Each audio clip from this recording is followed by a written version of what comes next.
The entire east wing of the White House has been demolished, part of President Trump's plan to build a new White House ballroom. The demolition, which began this week without prior public notice, has drawn sharp criticism from preservationists and historians. In a statement, the National Trust for Historic Preservation called for the work to stop, saying it's concerned that the massing and height of the proposed new construction will overwhelm the White House itself and may also permanently disrupt the carefully balanced classical design of the White House. President Trump had previously insisted the project would not affect the East Wing, which for decades housed the First Lady's offices. Joining us now to discuss the renovation is Priya Jan, chair of the Heritage Preservation Committee at the Society of Architectural Historians and a professor at Texas A&M University. Thanks for being with us.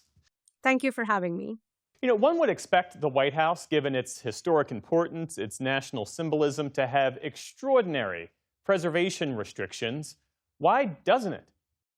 So goes back to an exemption in the Section 106 process of the National Historic Preservation Act of 1966, where the White House, the U.S. Supreme Court, and the U.S. Capitol building were marked as exempt. Other federal buildings or federally assisted projects where historic buildings are impacted go through this very comprehensive review process. Now, having said that, despite the exemption, previous studies done at the White House with the involvement of the National Park Service note that even though this formal process is not required, the NPS staff strive to adhere to this process to the best extent as possible.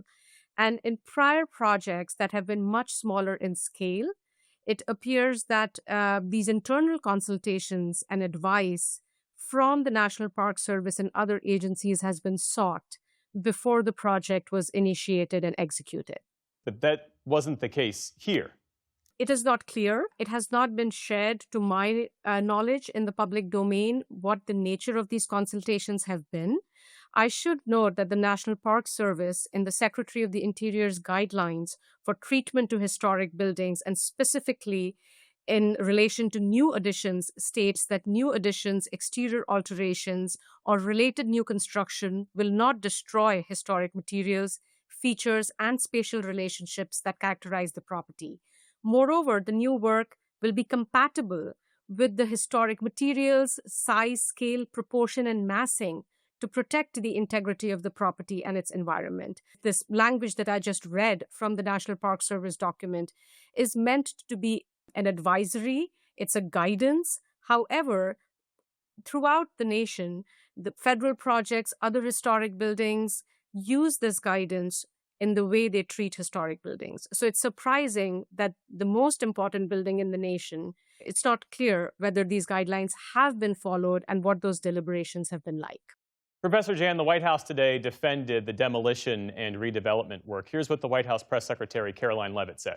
There have been many presidents in the past who have made their mark on this beautiful White House complex. I think sitting here today, we're all grateful for those efforts and the modifications that happened at that time. And again, in due time, the East Wing is going to be more beautiful and modern than ever before.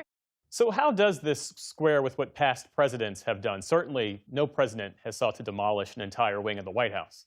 Yes, and this is something that we noted, that despite the fact that there have been successive additions and changes to the White House, this would be the first major change to the building in the last 80 years. And I should also point out that the National Park Service lays out that any changes to a property that have happened, for example, the East Wing, which was added in 1942, they acquire historic significance in their own right and should be retained and preserved. So from our perspective, it is unclear whether that sort of assessment of the historic significance of the East Wing, the East Colonnade, was done. So the scale of this project, at least in the last 80 years, to the exterior appearance of the White House is unprecedented. What are the potential risks, tangible and intangible, of demolishing and rebuilding such a prominent piece of the White House? Right. So any new structure that comes in its place is basically not the old East Wing. It's a new structure. And if I'm looking at kind of more recent news stories, it seems like it is not just the East Wing, but also the East Colonnade that has now been demolished. So Yes, so I think what is lost is now lost. Any new construction that happens would essentially be a new building. So conversely, what are the potential benefits or opportunities, if any, that might come from this redevelopment? So, for anybody who's worked on a historic campus or with historic buildings knows that buildings cannot be frozen in time, especially if they're being constantly used. I think from our society's perspective, we also know that there is not just one way of doing a project. There are multiple design options. There are various ways in which programmatic requirements are right-sized, what should be the size of this ballroom. As you know, in this process, the ballroom was initially proposed to be designed for 650 people. And then later on, that project scale was expanded to now be up to 1,000 people. So we encouraged in our statement for this conversation around the size of the project to be had with a broad consensus of people and to take their advice into consideration. Priya Jain, Chair of the Heritage Preservation Committee at the Society of Architectural Historians, thanks for your time. Thank you for having me.